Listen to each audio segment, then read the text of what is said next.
ഒരു വണ്ടി സെക്കൻഡ് വാങ്ങിക്കുമ്പോൾ എന്തൊക്കെ ആഗ്രഹങ്ങൾ നമ്മൾ ബേസിക് ആയിട്ട് കാണുക? അത്യാവശ്യം എല്ലാ ഫീച്ചേഴ്സും ഇൻക്ലൂഡഡ് ആയിട്ടുള്ള ഒരു വണ്ടി, അതും നല്ല ക്വാളിറ്റിയിൽ നല്ല രീതി തന്നെ കൊണ്ടുവരുന്ന, ഒരുപാട് ഓണർഷിപ്പ് ഒന്നും ആവാത്ത, നല്ല മെയിൻ്റെനൻസ്, ഫുൾ ഷോറൂം സർവീസുള്ള വണ്ടി അല്ലേ. അപ്പോൾ അതെ, അങ്ങനെ ഒരു വണ്ടി വന്നിട്ടുണ്ട്. ഇത് i20 ആണ്, ആസ്ത വേരിയൻ്റ് ആണ്, പുഷ് ബട്ടൺ സ്റ്റാർട്ട് ഉൾപ്പെടെയുള്ള ഫീച്ചേഴ്സ് ഉള്ള വാഹനമാണ്.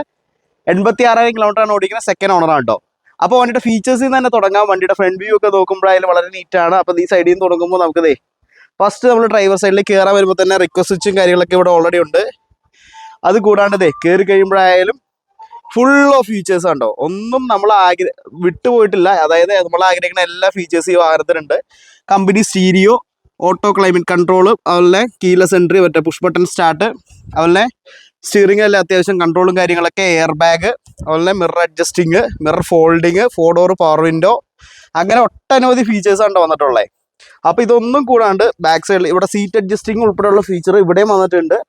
അപ്പോൾ ഹൈറ്റ് ഉള്ളവർക്ക് ഓടിക്കാനായാലും വളരെ കംഫർട്ടബിൾ ആയിരിക്കും. പിന്നെ മൈലേജിനായിട്ട് പറയണ്ടല്ലോ, i20 ഡീസൽ ആയതുകൊണ്ട് തന്നെ അത്യാവശ്യം നല്ല ടോപ്പ് മൈലേജ് ഉള്ള വണ്ടിയാണ് കേട്ടോ. ബാക്ക് AC വെന്റ് ഉൾപ്പെടെയുള്ള ഫീച്ചറും വന്നിട്ടുണ്ട്. പിന്നെ വണ്ടിയുടെ ബോഡി ക്വാളിറ്റിയുടെ കാര്യം, ബോഡി ക്വാളിറ്റി ചെയ്ത് നോക്കിക്കോ, വൈറ്റ് ആണ്. എല്ലാ ലൈനുകളും ഈ A to Z body lines perfect body lines തന്നെ പറയാം. അപ്പോൾ ആസ് ചെയ്തുകൊണ്ട് തന്നെ ബാക്ക് വൈപ്പർ ഉൾപ്പെടെയുള്ള ഫീച്ചർ ഇവിടെ വന്നിട്ടുണ്ട് കേട്ടോ. പിന്നെ കമ്പനിയുടെ തന്നെ ഓൺ പ്രൊഡക്റ്റ് ആയിട്ടുള്ള റിവേഴ്സ് ക്യാമറയും വന്നിട്ടുണ്ട്, സെൻസേഴ്സ് വന്നിട്ടുണ്ട്. ഒന്നും എക്സ്ട്രാ ആഡ് ഓൺ അല്ല, എല്ലാം കമ്പനി ബിൽറ്റ് സാധനങ്ങളുണ്ടോ. അപ്പോൾ ബാക്കി ഫീച്ചേഴ്സ് എല്ലാം പറഞ്ഞു കഴിഞ്ഞില്ലേ. ഇനി അലോയ്സിലേക്ക് പോകാം. 16 ഇഞ്ച് അലോയ്സ് ആണ്, കമ്പനി അലോയ്സ് ആണോ. അത് അതിൻ്റെ ആ ഒരു ക്വാളിറ്റി കാണാനുണ്ട്. ഇത് പിന്നെ ഇൻ കേസ് നമുക്കൊരു ആക്സിഡന്റ് സംഭവിച്ചാൽ പോലും നമുക്ക് ഈ ഒരു പീസായിട്ട് വാങ്ങിക്കാൻ കിട്ടും. പുറത്തുനിന്നുള്ള അലോയ് ഇത് ആ ഒരു ഗുണം നമുക്ക് കിട്ടില്ല കേട്ടോ. അതുകൊണ്ട് തന്നെ ഒരു പേടി കൂടാണ്ട് വണ്ടി കൊണ്ടടക്കാം. ചെറിയ അലോയ് ബെൻഡായാൽ പോലും നമുക്ക് മാറ്റി മേടിക്കുന്ന ഒരു ഓപ്ഷൻ കമ്പനി തന്നിട്ടുണ്ട് കേട്ടോ.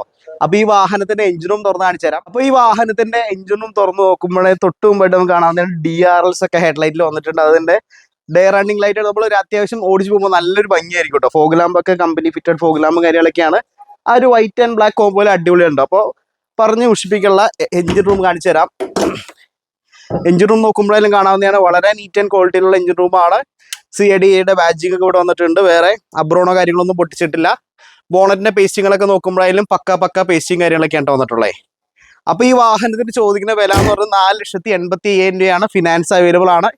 അപ്പോൾ താല്പര്യമുള്ള ഉടനെ തന്നെ കോൺടാക്ട് ചെയ്ത് നല്ല ക്വാളിറ്റി വണ്ടി നല്ല നീറ്റായിട്ട് കൊണ്ടുനടക്കാം. നമ്മൾ കൊടുക്കുന്ന വണ്ടികൾക്ക് നമ്മുടേതായിട്ടുള്ള ഗ്യാരണ്ടി ഉണ്ട്. നമ്മൾ വണ്ടി വീട്ടിലിട്ടാണ് വെക്കണം. ഒരുപാട് വാഹനങ്ങൾ എടുത്ത് വിൽക്കുന്ന ആളല്ല. നമുക്ക് അത്യാവശ്യം ക്വാളിറ്റിയുള്ള വണ്ടി തോന്നുന്ന വണ്ടികൾ മാത്രമാണ് നമ്മൾ സെയിൽ ചെയ്യണേ. അപ്പോൾ താല്പര്യമുള്ള ഉടനെ കോൺടാക്ട് ചെയ്തോ. അടുത്ത വീഡിയോ വരുന്നവരെ ബൈ ബൈ.